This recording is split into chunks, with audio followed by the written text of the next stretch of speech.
Hello बच्चों, let's see the question. The question से ethyl chloride is a gas whereas ethyl iodide is liquid at room temperature. Why? ethyl chloride gas होती है but ethyl iodide liquid होता है. ऐसा क्यों? So first of all we will write down the key concept, and the key concept is among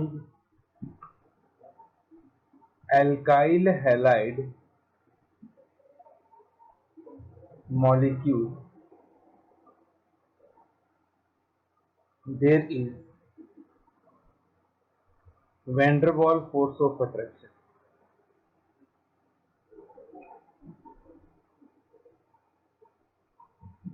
Force of attraction. ठीक, तो जितने भी अल्काइल हैलाइड मॉलिक्यूल्स होते हैं उनके बीच में van der Waals force exist करता है, and van der Waals force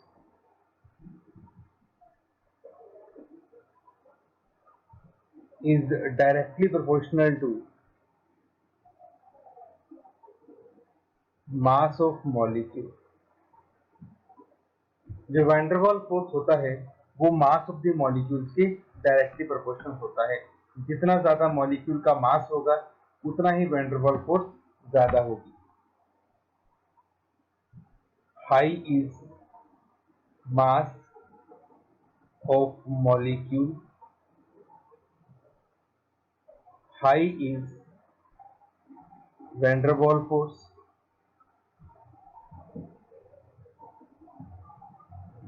then molecules are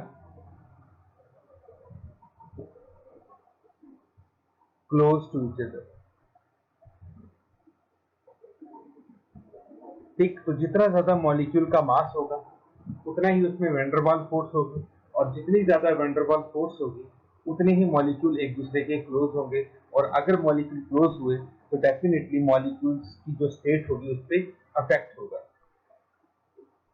एक हमारे पास है ethyl chloride C2H5 has less mass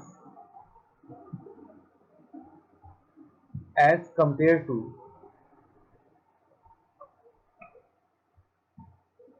ethyl iodide C2H5I. ठीक, क्लोराइड का मास आयोडाइड से कम होता है, इसलिए इथाइल क्लोराइड का मास कम होगा as compare to ethyl iodide. Hence van der Waals force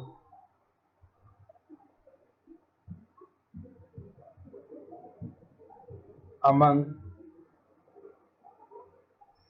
ethyl iodide molecule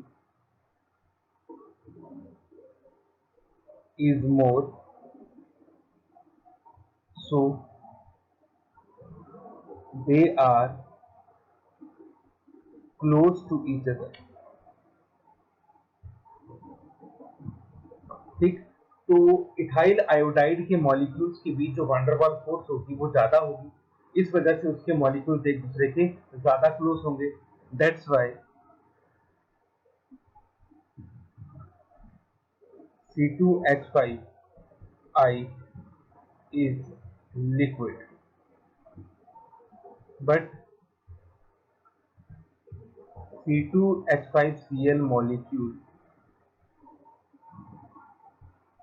are not so close,